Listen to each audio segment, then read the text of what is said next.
If I have to give you another instance, Mopla riots, it's for 100 years we've been taught that it's a peasant uprising against the upper caste Hindus, and it's some sort of revolution that has happened, and Hindus were blamed for a very long time. Now Mopla is at least being discussed today, and the actual facts are coming out.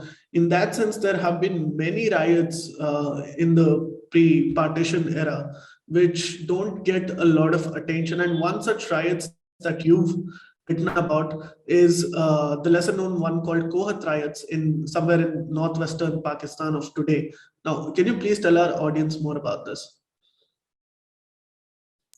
Yes, so after the Mopla riots in 1922, the caliphate, the Turkish, the caliphate was basically it dissolved. So there was the downfall of the caliphate. So the dreams of establishing the caliphate in India were broken. So there Right. was a very strong lobby in India of Islamists who wanted to establish the caliphate in India, because of which the whole Khilafat movement was sort of merged to the non-cooperation movement, which enabled the Mopla riots.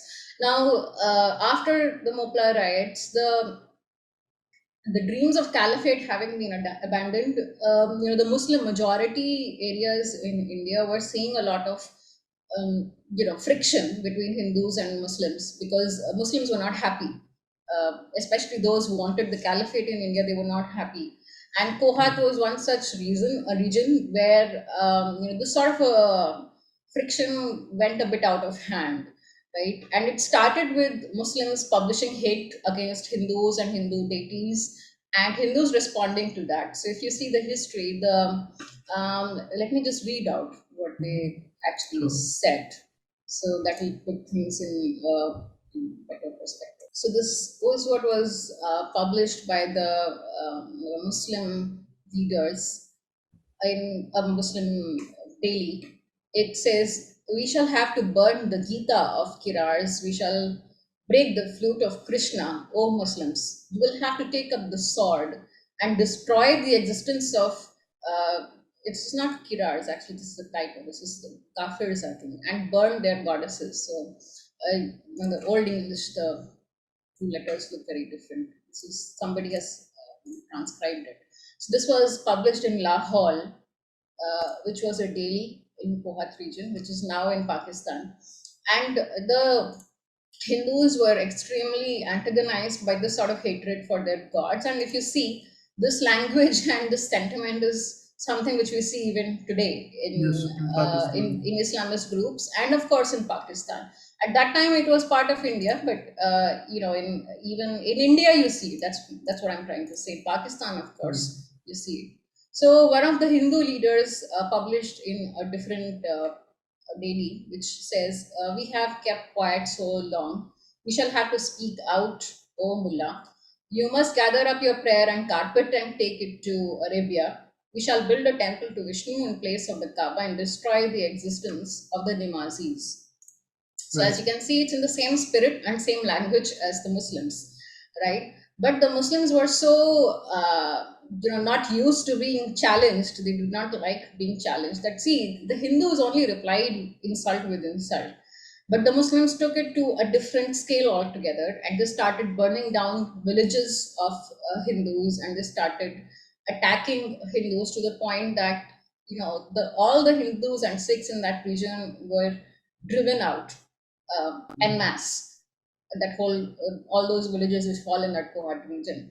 So there was like a mass exodus of people from that region, and with this particular incident itself, the dreams of this Hindu-Muslim unity, which we hear about so often, that there was Hindu-Muslim unity before partition, that sort of a thing, were shattered.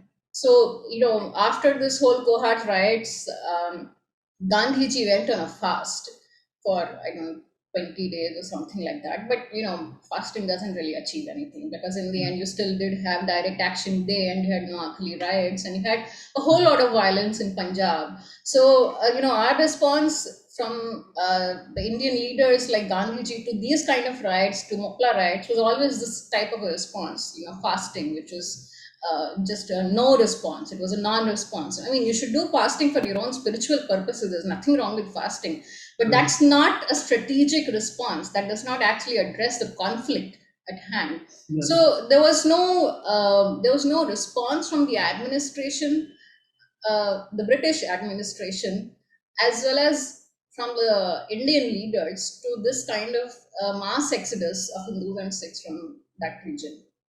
And because this was a Muslim majority region, the Kohat region, this was under the administration of all the Muslim leaders, the Islamist leaders. And for their own strategic reasons, the British did not interfere in this particular riot. It could have been because in the Mopla riots, the British were very brutally assaulted as well.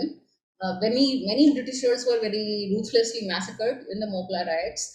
And that particular riot was to challenge the British and establish the caliphate, right? So in Mopla, it was a riot against British as well as the Hindus.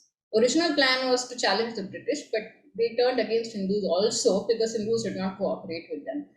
In Kohat, that was not the case. That is the difference between the Mopla and the Kohat riots. In Kohat, it was directly a conflict between Hindus and Muslims. The British were not involved in that.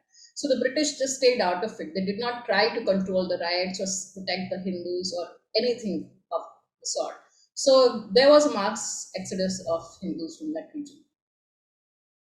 Please remember to subscribe to us and switch on the notifications for this channel. For our other social media links, more content, and to support our work, please visit citti.net.